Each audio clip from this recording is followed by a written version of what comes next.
Bonjour à tous, je suis Destin Milondo Ngwala, votre frère. J'espère que vous allez bien par la grâce de Dieu. Sais-tu que tu es un étranger voyageur sur cette terre? Avant d'aborder ce point, je vais vous raconter une histoire. Il était une fois deux frères décidèrent d'aller en aventure à un pays étranger pour se chercher. Arrivés dans ce pays, les deux décidèrent de chercher du travail. Par la grâce de Dieu, ils ont trouvé et ils commencèrent à travailler. Comme dans ce pays, il y avait tout pour se faire plaisir. Les boîtes de nuit, les femmes, la boisson, etc.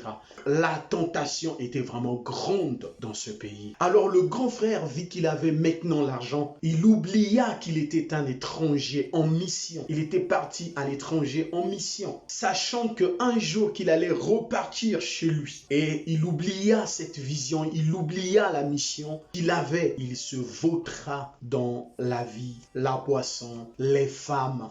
Et il commença à dépenser tout ce qu'il gagnait, tout son argent. Par contre, son petit frère décida de ne pas suivre le mouvement de son grand frère, qui ne voulait rien savoir des conseils de son petit frère. Alors le petit frère commença à envoyer de l'argent au pays auprès des parents, et les parents commençaient à bâtir, à construire, à mettre en place des business, construire des maisons. Donc le petit, sachant qu'il allait un jour repartir au pays, le petit prépara calmement, sans problème, son retour. Et son grand frère n'envoya rien au pays. Comme il est écrit, chaque chose a son temps. Alors le temps de rester à l'étranger est fini. Alors il est temps de repartir chez soi.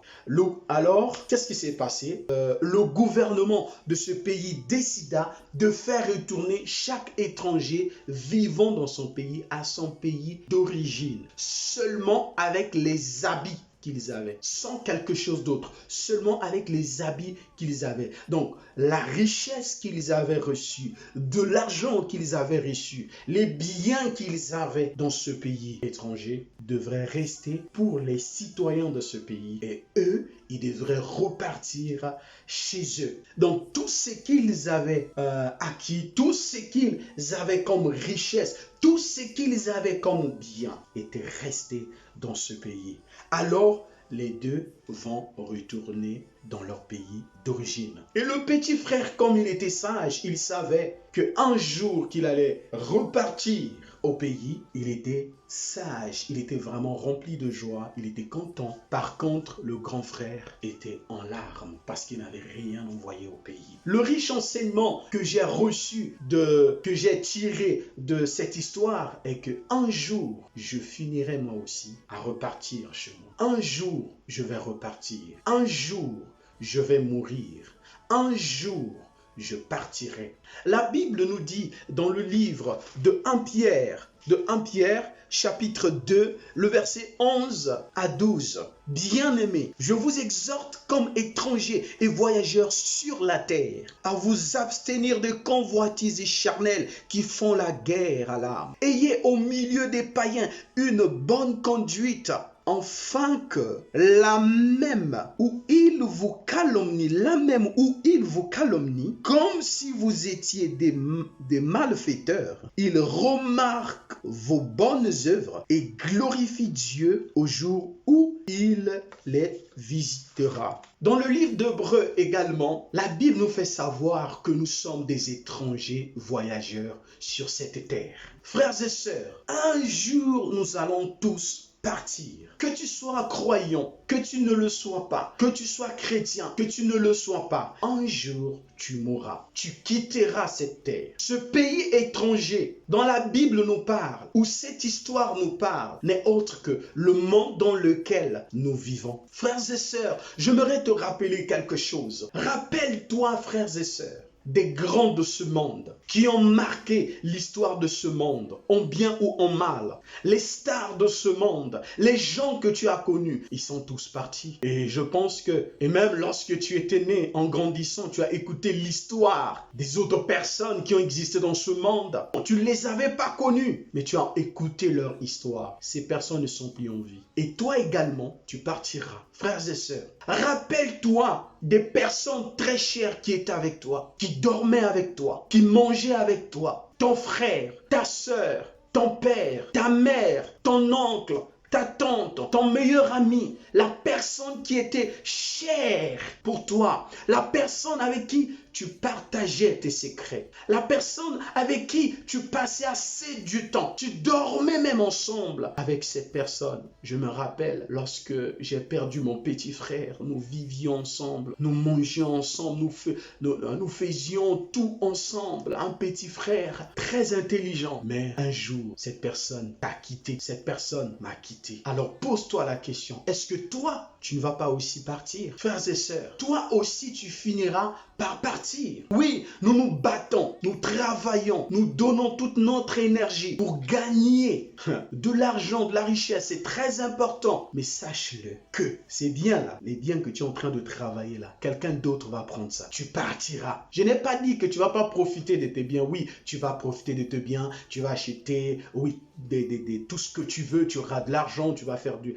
C'est bien, mais sache-le que tu partiras. Toutes ces choses vont rester. Regarde, il y a eu des gens dans ce monde qui ont tué des frères et sœurs à cause des richesses, à cause de l'héritage, à cause des biens de ce monde. Certains responsables ont tué leurs compatriotes à cause du pouvoir. Certains ont tué leurs proches parce qu'il y avait quelque chose qui était là, qu'il avait besoin. Mais à cause de cette chose, il a tué son frère. Mais aujourd'hui, ils sont où ces personnes? Ils sont aussi partis. Il ne restera pas pierre sur cette terre. Tout sera renversé, nous dit le Seigneur Jésus-Christ. Frères et sœurs, même Jésus, notre Sauveur, notre Créateur, Jésus-Christ en chair, savait qu'il était un étranger voyageur. Alors, il a su comment gérer son temps. Il n'a pas perdu son temps dans les futilités des gens de ce monde, dans les futilités de certains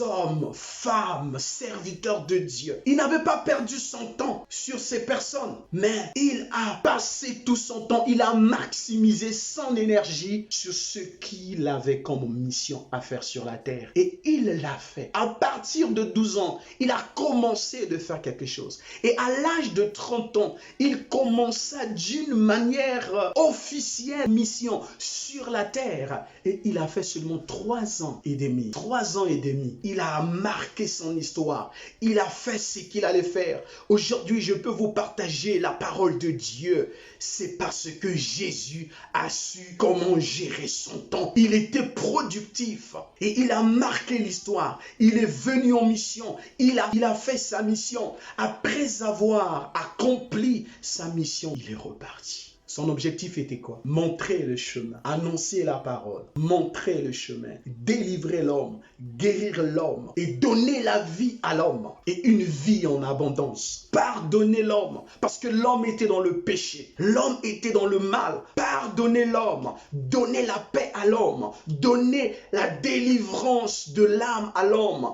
donner la délivrance spirituelle à l'homme, récupérer l'homme, ramener l'homme là où il était avant qu'il ne tombe dans le péché, réconcilier l'homme avec Dieu. Voilà ce que notre Seigneur Jésus-Christ est venu faire sur cette terre. Et il a fait en 3 ans et demi. Il a maximisé son temps. Il a géré son temps. Et il a réussi sa mission. Et il est reparti. Regardez David, le roi David. Il dit à l'Éternel, apprends-moi à compter mes jours. Apprends-moi à compter mes jours. Frères et sœurs, apprends à compter tes jours. Parce que nous n'avons pas assez de temps sur cette terre. Tu finiras un jour par partir. Je ne sais pas comment, par quelle manière, par quel chemin. Tu ne sais pas. Mais là, tu es encore en vie. Profites-en. Gagne le temps. Travaille pour ton Dieu. Fais ce que tu as à faire. Mes frères et sœurs, nous chrétiens, croyants, enfants de Dieu, n'oublions pas que nous sommes étrangers, voyageurs sur cette terre. Nous n'avons pas le temps à perdre. Soyons productifs comme notre Seigneur Jésus-Christ. Nous n'avons pas le temps à perdre. Soyons productifs comme notre Seigneur Jésus-Christ. Un étranger voyageur est un missionnaire dans un pays étranger.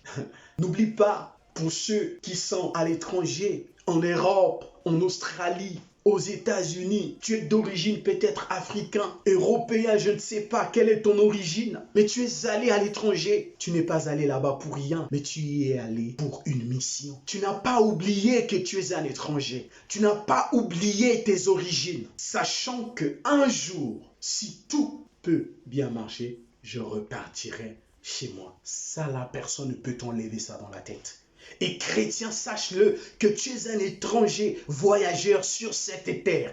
Un jour, tu partiras. Un jour, tu mourras. Un jour, tu vas quitter cette terre. La Bible nous fait savoir dans le livre d'Hébreux que nos aïeux, nos pères ont vu ce que le Seigneur leur avait dit. Mais ils n'ont pas pu vivre cela parce qu'ils avaient quelque chose à l'intérieur de leur tête, qu'ils étaient des étrangers voyageurs.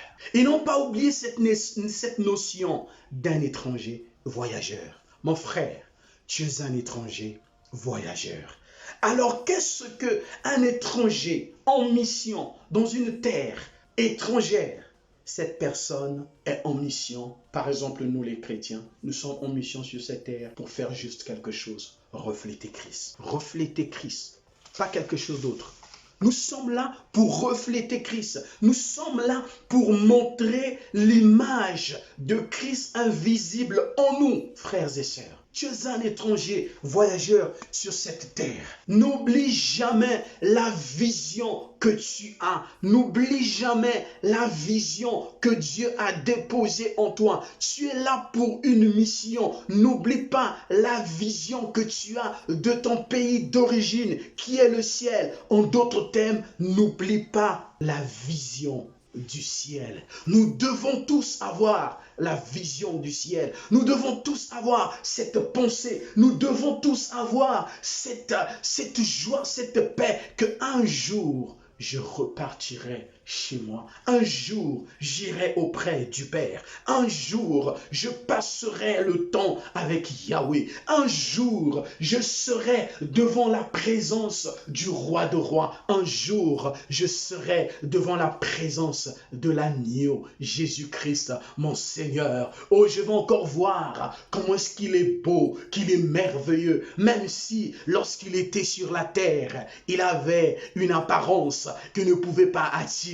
Mais ce jour-là, nous allons voir, nous allons contempler sa beauté, nous allons contempler son amour. Mon frère, tu es un étranger voyageur sur cette terre. Alors, tu vas peut-être te poser des questions. Je suis étranger voyageur sur cette terre. Je suis en mission, donc je dois croiser les bras. Non. Durant cette mission sur la terre, Dieu prendra le contrôle de toutes choses, le contrôle de ta vie, le contrôle de ta vie sur la terre. Mon frère et sœurs, Dieu prendra le contrôle de ta vie. Dieu sait que tu as besoin du mariage. Il prendra soin de toi. Il va arranger cette situation. Dieu sait que tu as besoin d'une vie sociale assez équilibrée. Dieu prendra le contrôle. Il sait que tu as besoin d'une bonne santé. Il prendra soin de ta santé.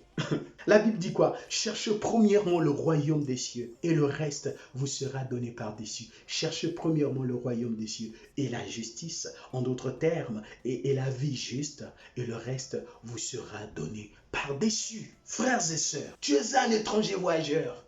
Fixe tes regards sur ta mission. Cherche le royaume. Tu as besoin du roi. Tu sais, je te dis quelque chose. Dieu est tellement merveilleux. Il nous connaît mieux que nous-mêmes. Voilà pourquoi il nous demande de chercher premièrement le royaume des cieux. Pourquoi il nous demande de chercher le royaume? Parce qu'il sait que nous avons besoin du royaume. Et parce qu'il sait que nous avons besoin de vivre éternellement. Dieu, connaissant cela, il a décidé de te donner la vie éternelle. Le royaume. Voilà pourquoi il te demande de chercher d'abord ce royaume. Parce que c'est ce que tu as besoin. Tu veux vivre éternellement. Tu veux être heureux. Tu veux être dans la joie. Tu veux être dans la paix. Tu veux être content. Voilà pourquoi il te demande de chercher le royaume. Or, tu sais, tu ne peux pas chercher le royaume sans pour autant chercher le roi. Parce que en cherchant le royaume, tu cherches le roi. Et le roi du royaume des cieux, c'est Jésus. Parce que tu ne peux pas vivre dans un royaume sans pour autant marcher dans les principes du roi. Et si tu veux attirer les regards du roi en vivant dans le royaume, tu dois marcher dans les principes du roi afin de pouvoir vivre dans la joie en attirant les regards du roi. Tu dois marcher minutieusement selon les principes du roi. C'est ça, mon frère, ma sœur. Cherche le royaume. Cherche le roi, Christ. Et lui te donnera le reste. Parce que dans le royaume, il y a tout. Dans le royaume, il y a la joie. Dans le royaume, il y a la paix. Dans le royaume, il y a la victoire. Dans le royaume, il y a même la vie éternelle. En abondance, nous dit le roi Yehoshua Mashiach. Frères et sœurs, nous avons besoin du roi. Vous savez, dans la Bible, plus précisément dans le livre de Genèse, chapitre 8, à partir du verset 7. Ceux qui auront le temps, ils pourront lire. La Bible nous raconte l'histoire d'un homme qu'on appelle Noé. Juste après le déluge, Noé décida d'envoyer 2 oiseaux pour aller vérifier si sur la terre, il n'y avait plus les eaux. Alors Noé envoya en premier le corbeau. Le corbeau partit de l'arche pour la terre, afin de pouvoir regarder s'il n'y avait plus les eaux sur la surface de la terre. Malheureusement, le corbeau n'était plus jamais revenu. Le corbeau n'était plus jamais reparti auprès de Noé. Le corbeau était parti pour toujours. Le corbeau est venu sur la terre, a regardé tout ce qu'il voyait, tout. Il a oublié sa mission. On l'a envoyé en mission d'aller sur la terre, voir et revenir. Il est parti pour toujours. Et regardez, Noé envoya la colombe. La colombe est partie. La colombe a regardé sur la surface de la terre. Et quand la colombe est arrivée, la colombe a vu qu'il n'y avait plus les eaux sur la terre. La colombe est revenue avec une feuille d'olivier. Frères et sœurs, cette histoire m'a beaucoup bouleversé. Cette histoire explique clairement ce message, ce passage. Chacun d'entre nous sur cette terre, nous sommes soit une colombe, un corbeau. Dieu nous a tous envoyés sur cette terre en mission. Dieu a légué à tout un chacun de nous des responsabilités, des grâces, des dons pour annoncer la bonne nouvelle, pour refléter Christ dans notre manière de vivre, dans nos comportements, dans notre manière de réagir, notre manière de parler. Christ nous a envoyés sur cette terre pour une mission.